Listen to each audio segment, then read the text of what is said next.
السلام عليكم ورحمة الله وبركاته. فيديو جديد وحلقة جديدة.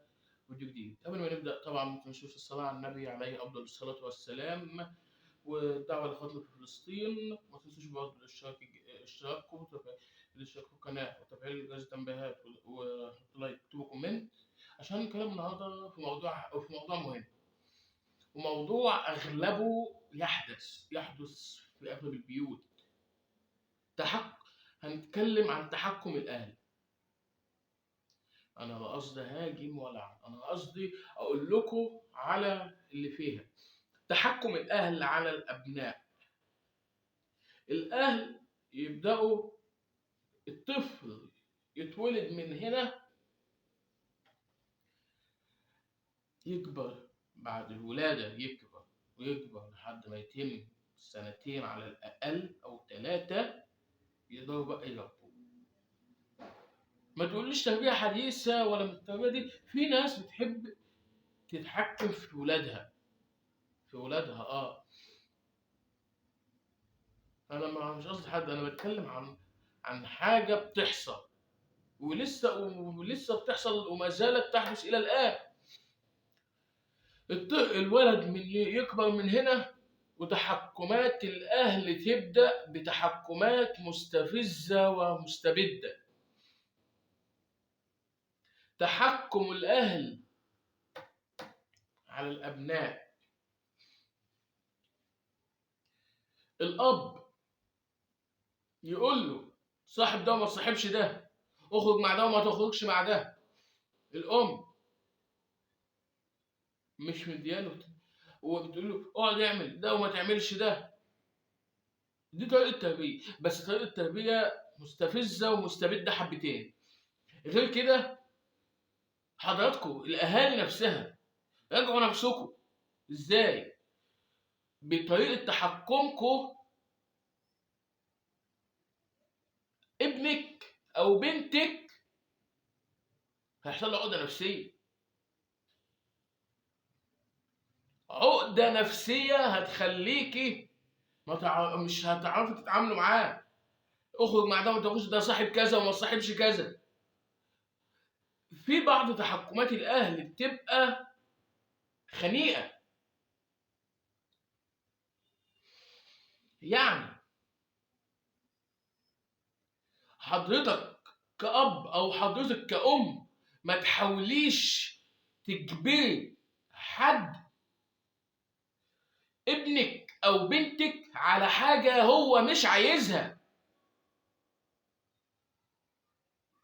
انا بستغرب والاهالي بتسال انا ابني ما طلع معقد نفسيا كده ليه. حضرتك قبل ما تسالي السؤال ده لحد، اسالوا نفسكم، رجعوا نفسكم، شوفوا انتوا ربيتوا الولد او البنت ازاي عشان يطلع بالهيئة اللي قدامكم. الولد لما يكبر يخش الثانوية، الأب يجبره يخش. يعني مثلا الواد عايز يخش أدبي أو علمي، الواد عايز يخش مثلا علم علوم، الواد يجبره يخش، والوالد أو الوالدة يجبروه يخش علم رياضة هو مش عايز، فيدخلها غصب عنه وبيخش في مجال هو مش حابه، وكل ده عشان يرضيكم ويسعدكم. ولكن في المقابل تقرصوا عليه وتشددوه وتعاقبوه بأشد وأقذر أنواع العذاب، ألوان العذاب. والله أسقف لكم، أسقف للأهل اللي بتتحكم في ولادها. حضرتك دي مش طريقة تربية كأب أو كأم، دي مش طريقة تربية. أنت تربي ابنك أو بنتك، حضرتك عشان تربيه صح علميه الصح من الغلط. تمام؟ علميه، كبريه الصح من الغلط، علميه مبادئ الدين، علميه ازاي يساعد الناس، علميه ازاي يبقى خلوق. ولكن بطريقة تربيتكم، بالطريقة اللي فيها تحكم، يبقى غلط. عملته كاسر، بنيته شخصية معقدة نفسيا لديها اضطرابات. و... وعشان كده أي حد أب أو أم لما يشوفوا ابنهم بقوا عنده معقد نفسيا، ما يقدروش يتعاملوا معاه، دايما عصبي، بيسألوا بيسألوه ايه اللي خلاك معقد نفسيا؟ حضرتك قبل ما تسألوا الواد او ابنك او بنتك، اسألوا نفسكم، راجعوا نفسكم، شوفوا انتوا عملتوا ايه وربيتوه ازاي وخليتوه يوصل لكده. انا لا قصدي احرض حد، انا قصدي اقول حاجه. احنا دلوقتي في مصيبه،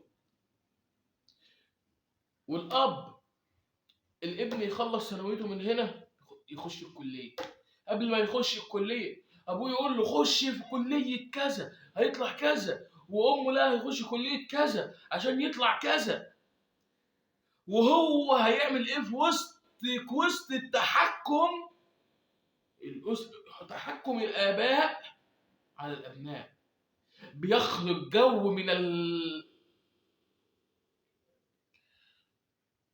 مش عارف اقول ايه.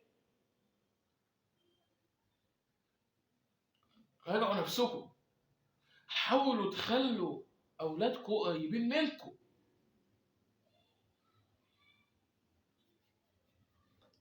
طب انا مش هخبي عليكم، انا برضك قدامكم اهو، ودي طبعا اول مره اتكلم بقى عن نفسي هنا. حضراتكم انا عشت طول عمري لا ليا اصحاب اخرج معاهم، تمام؟ ايه اللي خلاني كده؟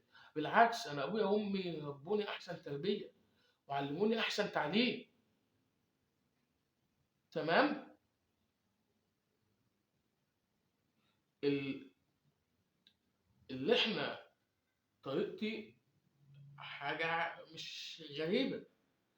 في ناس، لا هو مش ابويا ما علمنيش بالتحكم والغصب، ولا امي خلتني اعمل حاجه خارج عن ارض، لا، ده عيب مني انا. اقول لكم ليه؟ ان انا عمري ما كنت بخرج، ولا كنت بخرج معاهم في حته، فعشان كده طلعت بلا اصحاب ولا حد اخرج معاه، فدي عيب من عندي. ولما باجي في الكليه او بروح الكليه ما بتكلمش، يا دوبك الكام صاحب اللي عندي في الكليه، تمام؟ ابويا وامي ما علمونيش حاجه بالغصب، لا، ابويا وامي انا السبب في اللي عملته في نفسي، اللي ما خرجتش وما عرفتش، وبسبب كده ما بعرفش اتعامل مع الناس ولا بعرف اتكلم، دايما كلامي كده دبش. كل ده بسبب انا اللي عملت انا اللي عملت كده في نفسي، ولحد دلوقتي مش عارف اصلح من نفسي ازاي. انا بكلمكم جد، شوفوا، في اهل يربوا ولادهم احسن تربيه ومش بالطريقه دي، بس الواد نفسه ما يقدرش يخرج، ما بيحبش يخرج وهيطلع برضه عنده عيوب، لا بيعرف يتعامل مع الناس ولا بيعرف يتكلم. بنصح اي اب وام،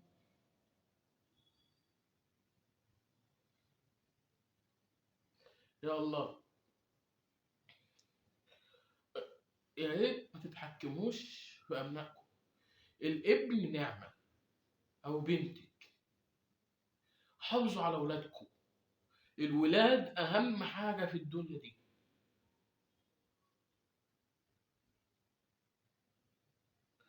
هيقدروا يسندوك ويساعدوك،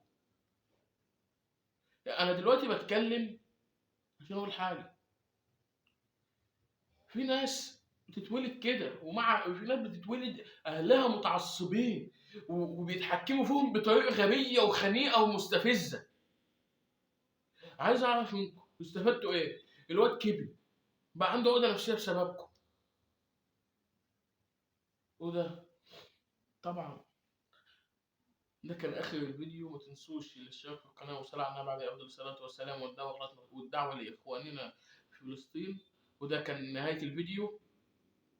أنا أشكركم على حسن المتابعة، والسلام عليكم.